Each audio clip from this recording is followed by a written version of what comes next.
Hello friends, मैं विकास आप सबका स्वागत करता हूं आपके अपने चैनल आईबीटी गुरुग्राम में। स्टार्ट करेंगे लास्ट क्लास से जो हमने टॉपिक छोड़ा था इमरजेंसी का, वहां से आगे कंटिन्यू करेंगे। पॉलिटी चल रही है, जो नए जुड़े हैं उन्हें बता देता हूं। पॉलिटी चल रही है जिसमें हम देख रहे हैं इमरजेंसी।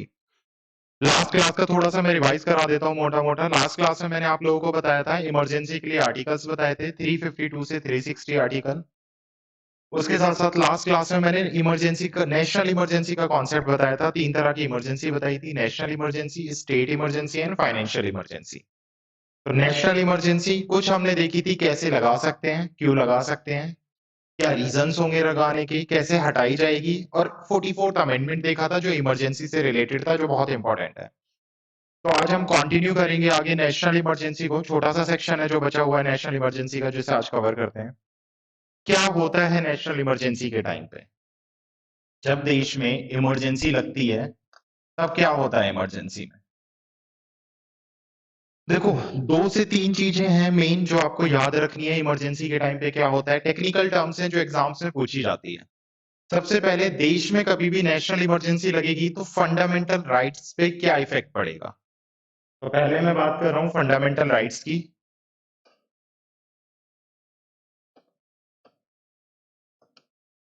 फंडामेंटल राइट्स हिंदी वाले लिखेंगे मौलिक अधिकार।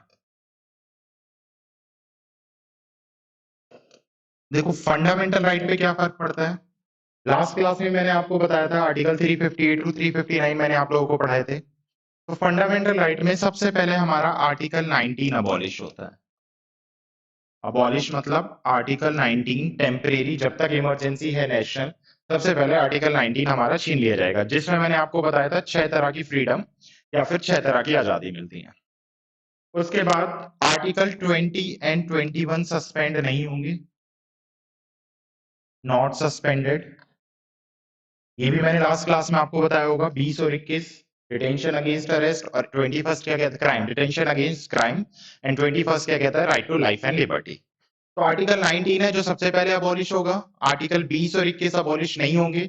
रेस्ट फंडामेंटल राइट्स क्या होंगे, वो गवर्नमेंट के ऊपर है, या मैं बोल सकता हूँ प्रेसिडेंट के ऊपर है। रेस्ट फंडामेंटल राइट प्रेसिडेंट चाहे तो उन्हें क्या कर सकते हैं, अबॉलिश या फिर खत्म कर सकते हैं। तो सबसे पहला इफेक्ट देखने को मिलता है फंडामेंटल राइट्स पे during national emergency. Article 19 suspended, 2021 suspended नहीं होगा। और आर्टिकल रेस्ट जितने भी हमारे आर्टिकल्स बचे 12 टू 35 के बीच में जो फंडामेंटल राइट से रिलेटेड है, उनकी वो बेसिकली गवर्नमेंट के हाथ में होंगे। मैं बोल सकता हूँ प्रेसिडेंट के हाथ में होंगे कि उन्हें सस्पेंड करना है या नहीं करना है। ठीक है। सेकंड, कंट्री पे क्या फर्क पड़ता है। आप लोग मेरी पहली वीडियो जाके देखोगे तो उसमें मैंने आपको बताया है फेडरल सिस्टम और यूनिटरी सिस्टम, दो तरह के सिस्टम्स चलते हैं कंट्रीज में, एक फेडरल एक यूनिटरी।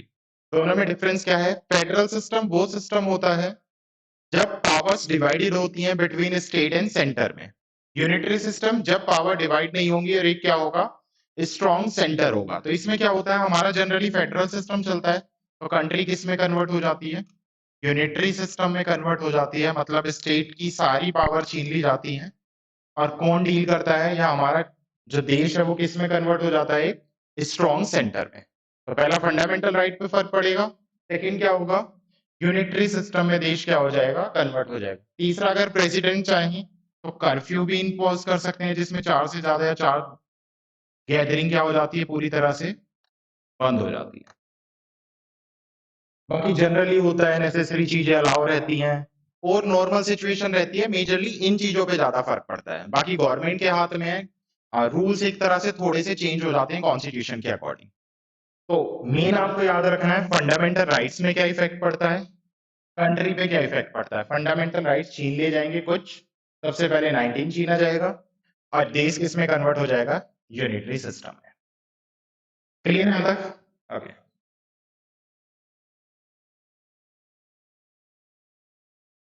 नेक्स्ट, अब तक देश में 3 बार नेशनल इमरजेंसी लग चुकी है।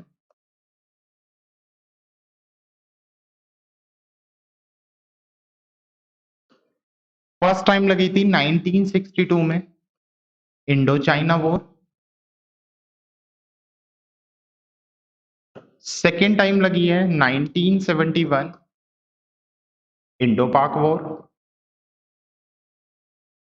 और थर्ड टाइम 1975, जो इंदिरा गांधी के टाइम पे लगी थी ड्यू टू इंटरनल डिस्टर्बेंस, आंतरिक अवरोध की वजह से।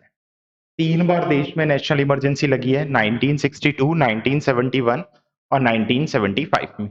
2 वॉर के रीजन थे, जेन्युइन रीजन थे।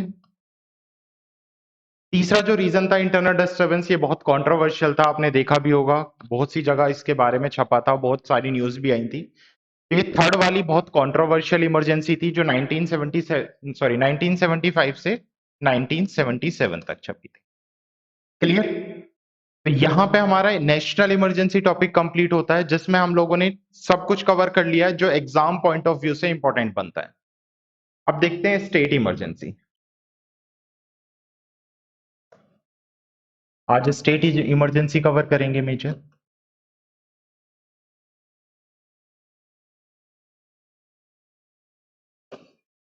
Article 356 state emergency, article 356।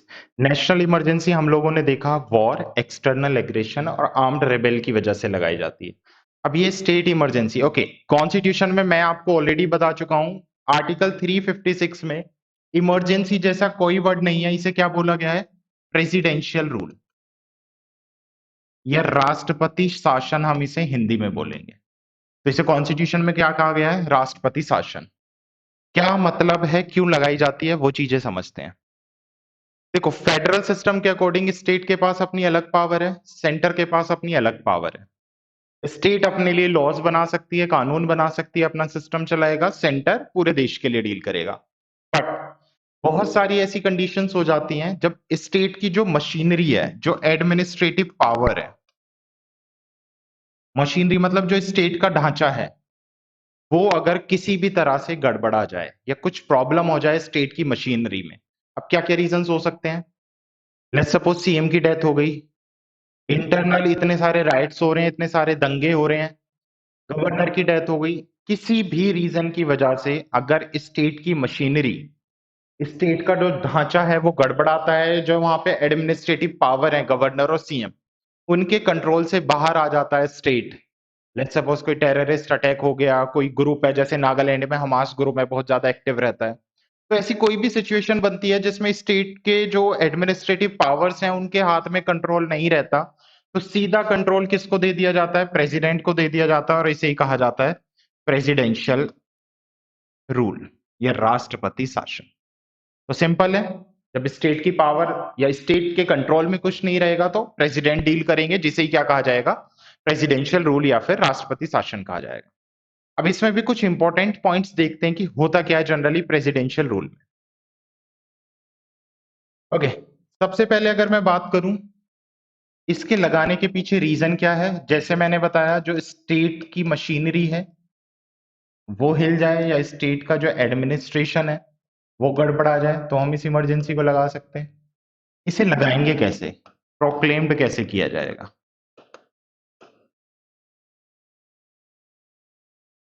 इसे कैसे लगाया जाएगा? ओके, इसे लगाने के लिए देखो, 2 कंडीशन है। सबसे पहले तो फर्स्ट, उस स्टेट के अगर गवर्नर रिटर्न में लिख के दे दें प्रेसिडेंट को तो क्या की जा सकती है? इमरजेंसी इंपोज की जा सकती है। सेकंड कंडीशन है, डायरेक्ट अगर प्रेसिडेंट को लग रहा है या सेंटर पावर्स को लग रहा है कि वहां पर इमरजेंसी इंपोज करने की जरूरत है, तो भी वहां पे क्या लगाई जा सकती है? इमरजेंसी लगाई जा सकती है। तो 2 रीजन बताए मैंने। पहला रीजन है उस स्टेट का, स्पेसिफिक स्टेट के गवर्नर प्रेसिडेंट को लिख के देंगे रिटर्न में, तब इमरजेंसी लगाई जाएगी। सेकंड मैंने बताया अगर प्रेसिडेंट को लग रहा है कि स्टेट का जो एडमिनिस्ट्रेटिव ढांचा है वो गड़बड़ा गया है, तो भी क्या कर सकते हैं? प्रेसिडेंट लगा सकते हैं इमरजेंसी। अब तरीका क्या होगा लगाने का? पार्लियामेंट से बिल पास होगा। पार्लियामेंट से बिल मतलब लोकसभा प्लस राज्यसभा। ये जो बिल होगा ये होगा सिंपल मेजॉरिटी से पास। हम लोगों ने नेशनल इमरजेंसी में देखा था जो बिल पास होगा वो स्पेशल से होगा, बट यहाँ पे क्या होता है, जो बिल पास होता है वो सिंपल मेजॉरिटी से होता है। तो नेशनल में स्पेशल मेजॉरिटी से, प्रेसिडेंशियल रूल में सिंपल मेजॉरिटी से। बिल पास हो गया, उसके बाद प्रेसिडेंट क्या कर सकते हैं? साइन करके परमिशन दे देंगे इमरजेंसी लगाने। तो सिंपल है, पार्लियामेंट से बिल पास होगा, सिंपल मेजोरिटी से बिल पास होगा और प्रेसिडेंट क्या कर देंगे, लगाने की परमिशन दे देंगे। ओके, अब यहाँ पे 60 डेज का टाइम दिया जाता है। 60 डेज के अंदर अंदर इमरजेंसी इम्पोज हो जानी चाहिए। नेशनल में हमने देखा था 30 दिन का टाइम दिया जाता है, नेशनल इमरजेंसी में 30 डेज मिलते थे। 60 पहले चलता था 44th अमेंडमेंट से पहले, बट अभी कितना चलता है, 30। बट प्रेसिडेंशियल रूल में क्या मिलता है हमें, 30 डेज का, 60 डेज का टाइम मिलता है। 60 डेज के अंदर अंदर हमें क्या लगा देनी होगी, इमरजेंसी डिक्लेयर कर देनी होगी। क्लियर? तो लगेगी कब, जब स्टेट की मशीनरी, स्टेट का एडमिनिस्ट्रेशन कंट्रोल में नहीं रहेगा। सेकेंड, प्रोक्लेम लगेगी कैसे, या तो गवर्नर रिटर्न में लिख के दे दें, या फिर सेकेंड क्या है, प्रेसिडेंट को लगे कि हाँ स्टेट में इमरजेंसी लगाना जरूरी है। थर्ड, बिल पास होगा पार्लियामेंट के through bye simple majority, simple majority से ये बिल पास होगा और 60 डेज के अंदर अंदर इमरजेंसी को क्या कर देना होगा, लगा देना होगा। यहां तक क्लियर है?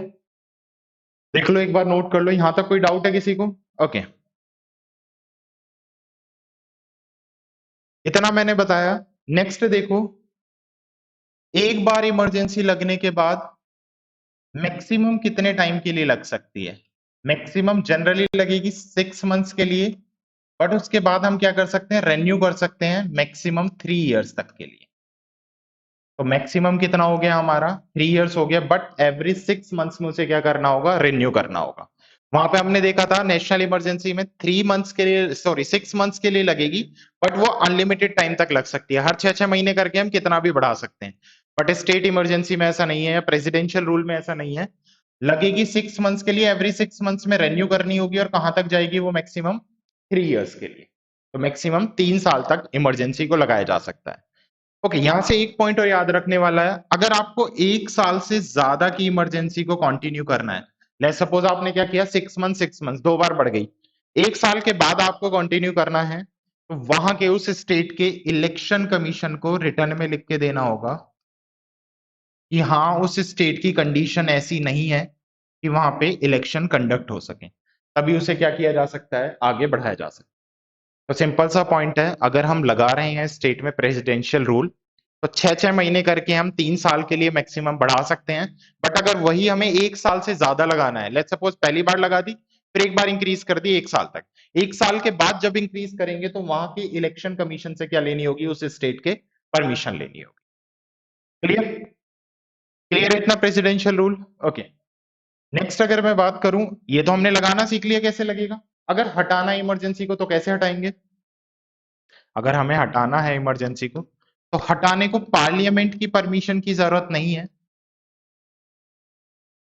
डायरेक्ट प्रेसिडेंट क्या कर सकते हैं, इस इमरजेंसी को इवोक कर सकते हैं या फिर हटा सकते हैं। तो पार्लियामेंट की परमिशन की जरूरत नहीं होती नेशनल इमरजेंसी में, पार्लियामेंट से लोकसभा या तो हटा दे या प्रेसिडेंट, यहाँ पे सिर्फ प्रेसिडेंट के पास पावर है। प्रेसिडेंट को जैसे ही लगता है कि अब यहाँ से इमरजेंसी हटा देनी चाहिए, तो प्रेसिडेंट क्या कर देंगे, यहाँ से इमरजेंसी को रिमूव कर देंगे। तो स्टेट इमरजेंसी स्टेट की मशीनरी बिगड़ने पे लगाई जाती है। होता क्या है, जनरली स्टेट का रूल खत्म हो जाता है कुछ टाइम के लिए, और सेंट्रल गवर्नमेंट वहां पे आके क्या करती है, रूल करती है। किस तरीके से लगेगी, किस तरीके से हटेगी, वो मैंने सारा एक्सप्लेन कर दिया। अब नेशनल इमरजेंसी तो 3 बार लगी है, इसलिए हम लोगों ने पढ़ लिया 3 बार बस। प्रेसिडेंशियल रूल 150 से ज्यादा बार लग चुका है। ठीक है, तो आप जब भी एग्जाम देने जाओ, लास्ट देख लो कि अभी लेटेस्ट कहां पे लगा है। मेजरली ये पूछता है कि अभी लेटेस्ट, वो करंट अफेयर से पूछ लेता है क्वेश्चन कि लेटेस्ट अभी प्रेसिडेंशियल रूल किस स्टेट में लागू किया गया है। अगर मैं फर्स्ट बात करूं तो फर्स्ट टाइम लगाया गया था पंजाब में, पॉलिटिकल इशू की वजह से। आई थिंक 1951 डेट है, 1951 को पंजाब में लगाया गया था। ठीक है, उसके बाद 150-200 बार लग चुका है प्रेसिडेंशियल रूल, जनरली लगता ही रहता है, जैसे नागालैंड में बहुत बार लगता है, वहां पे ट्राइबल अटैक की वजह से। तो ये था हमारा national emergency, state emergency. Okay, एक और मैंने इमरजेंसी बताई थी, फाइनेंशियल इमरजेंसी, आर्टिकल 360 के अंदर आती है। देखो फाइनेंशियल इमरजेंसी नाम से ही पता चल रहा है, फाइनेंस का मतलब क्या है, पैसा, वित्तीय। तो जब भी कभी देश में पैसों की कमी होगी या कोई ऐसे फाइनेंशियल इश्यूज आ जाएंगे, जैसे अभी श्रीलंका में आए हुए हैं, इन्फ्लेशन जैसी सिचुएशन आ जाती है, लाइक या तो पब्लिक के पास पैसा बहुत हो गया और डिमांड क्या हो गई, बढ़ गई। डिमांड बढ़ेगी तो सप्लाई कम होगी और चीजों के रेट्स क्या होंगे, बढ़ जाएंगे। तो उस कंडीशन में क्या लगाई जाती है, फाइनेंशियल इमरजेंसी। क्योंकि अभी तक इंडिया में एक बार भी फाइनेंशियल इमरजेंसी नहीं लगी है, तो उससे ऐसे कोई इंपॉर्टेंट पॉइंट नहीं बनते एसएससी जैसे एग्जाम्स में जो पूछ लिए जाए। तो जनरल याद रखना है, फाइनेंशियल इमरजेंसी इन्फ्लेशन की सिचुएशन में, ये पैसों की गड़बड़ी जब देश में होगी, गड़बड़ी से मतलब ये नहीं है ब्लैक मनी, गड़बड़ी से मतलब क्या है कि चीजों के रेट्स बढ़ जाएंगे, हाई हो जाएंगे, ठीक है, महंगाई बढ़ जाएगी जिस कंडीशन में, उस टाइम पे फाइनेंशियल इमरजेंसी लगाई जाती है, जो आर्टिकल 360 के अंदर आती है। एक बार भी अभी तक इंडिया में फाइनेंशियल इमरजेंसी नहीं लगी। सो होप से यहां तक क्लियर होगा। ये हमारा इमरजेंसी का टॉपिक आज कंप्लीट होता है। 2 वीडियोज में हमने इमरजेंसी का टॉपिक कंप्लीट किया है। जो आज ये वीडियो देख रहा है वो पहली वाली वीडियो देखे, तब ज्यादा अच्छे से समझ आएगा इमरजेंसी के बारे में। क्लियर? ठीक है, तो फिर नेक्स्ट क्लास में मिलते हैं किसी नए टॉपिक के साथ, इंपॉर्टेंट टॉपिक के साथ। Thank you.